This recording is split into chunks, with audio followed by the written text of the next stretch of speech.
You are 24. It is Tuesday. Your husband kisses your forehead at breakfast. By dusk, you are gone.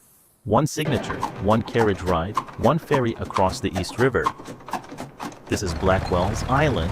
The year is 1887, and no one is coming for you. Rewind 6 hours. You wake in your own bed. Linen sheets, lavender soap on the washstand, a canary singing in the parlor. You are Mrs. Somebody, a wife, a daughter, a woman with a name. By nightfall, you will have none of those things. Here is what no one tells you about 1887. In New York State, your husband does not need your permission to commit you. He does not need a trial. He does not need a jury. He needs one thing: a signature from a doctor who has spoken with you for less than 10 minutes. That doctor arrives at 11 in the morning. He brings 2 colleagues and a leather bag. They ask you simple questions. Did you sleep well? Do you feel sad sometimes? Have you ever raised your voice at your husband? You answer honestly. That is your first mistake. In the ledger, the doctor writes one word: hysteria. Below it, a second word: moral insanity. You do not know these words can erase you, but they can, and they will. By 2 o'clock, your wrists are held. By 3, you are in a carriage. By 5, you are on the ferry. The island grows larger through the fog. Stone walls, iron gate, a single lit window. Welcome home. The matron does not say hello. She says, a strip. You hesitate. She does not repeat herself. 2 women in black uniforms step forward. Your dress comes off in pieces. The lavender silk, the corset, the pearl earrings your mother gave you on your wedding day, all of it goes into a wooden crate. The crate gets a number. The number is yours now. 447. They cut your hair, not short, just enough that you will not recognize yourself in the cracked metal mirror above the basin. The bath is next. Nellie Bly described it like this: 3 buckets of water over my head, ice cold, into my eyes, my ears, my nose, and my mouth. You're not given a towel. You're not given warmth. You're given a coarse gray gown that scratches every inch of your skin, and a wool blanket that smells of someone else's fear. The matron leads you down a corridor. You count the doors: 1, 2, 7, 12. Behind each one, a woman like you. The ward is 50 cots long. Iron frames, straw mattresses, 1 window, 6 bars. She points to a bed in the middle. That is yours. You sit. The springs creak. The woman in the cot beside you does not look up. She has not looked up in 4 months. You ask the matron one question: when can I write to my family? She laughs, not cruelly, just tired, like she has heard this question every night for 15 years.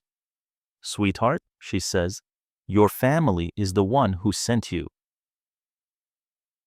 5:30 in the morning, the bell. You learn fast that the bell is not a suggestion. Women who do not rise within 60 seconds are pulled from their cots by the hair. You rise. You sit on a wooden bench for 2 hours. Hands in your lap, eyes forward, no speaking. Bly wrote, what, accepting torture, would produce insanity quicker than this treatment? Breakfast at 7, gray gruel, a piece of bread so stale it cuts your gums, rancid butter, tea that tastes of copper. You eat it. Tomorrow you will be hungrier. Then the treatments begin. Hydrotherapy. They wrap you in canvas sheets soaked in ice water and leave you on a wooden slab for 1 hour. You cannot move your arms. You cannot move your legs. You can only shiver until you stop shivering. The cold plunge. A tin tub, chunks of ice floating on the surface. 2 attendants hold your shoulders. Your head goes under. 3 seconds. Up, down.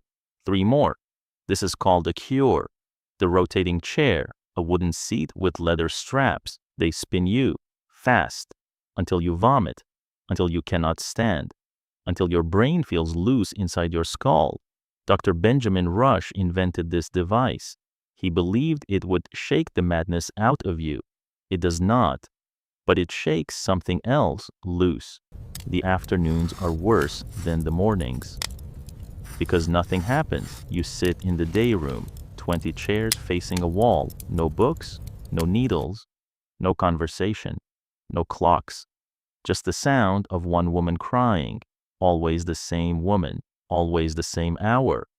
You make a mark on the wall behind your cot with a fingernail. 1. By the end of the week, there are 7. By the end of the month, you stop counting. The mirror in the washroom shows you a stranger, hollow cheeks, gray skin, eyes that have learned how to look at nothing. You are becoming what they wrote in the ledger, and that is the cruelest part of all. On the 14th night, you meet Tilly Maynard, 26 years old, a music teacher from New Jersey. She arrived 3 weeks before you, perfectly sane. She tells you, in a whisper between bunks, "I came in well, I will not leave well." You ask her what she means. She points. Across the ward, a woman is being held down by 3 matrons. A doctor stands over her with a rubber tube and a brass funnel. Forced feeding. The woman had refused breakfast for 2 days. That is all. 2 days. Tilly says, "If you cry too much, they say you are hysterical. If you do not cry, they say you are unfeeling. If you ask to leave, you are delusional. If you stop asking, you are cured." The trap is perfect. That night, you write a letter to your mother. You hide a pencil stub in your mattress straw.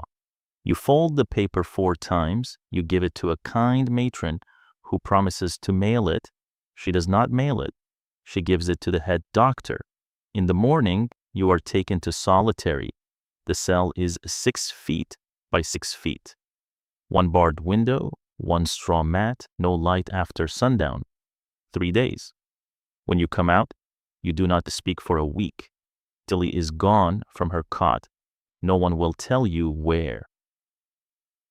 On day 31, a new woman arrives. She is different. She watches everything. She remembers everything. She does not cry at the cold plunge. She does not flinch at the rotating chair. She is taking notes in her head. Her name is Elizabeth Cochran. The world will know her by another name. Nellie Bly. She's a reporter for the New York World.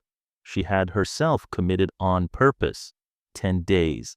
That is all she will stay. You do not know this yet, but you sense something. She asks you your name, your real name, not your number. You almost cannot remember how to say it. 10 days later, she is gone. A lawyer comes for her. The matrons are nervous. The doctors are quiet. Something is wrong. 2 weeks after that, a newspaper finds its way into the ward, smuggled in a bread basket. The headline is 6 words. 10 Days in a Madhouse by Nellie Bly. She wrote everything: the cold baths, the rotten food, the forced feedings, the women who arrived sane and were broken. A grand jury is convened. Investigators arrive. Reporters cluster at the iron gate. For the first time in your life inside these walls, someone is looking. 2 months later, the doors open. Not for everyone, but for you. A clerk hands you back a wooden crate.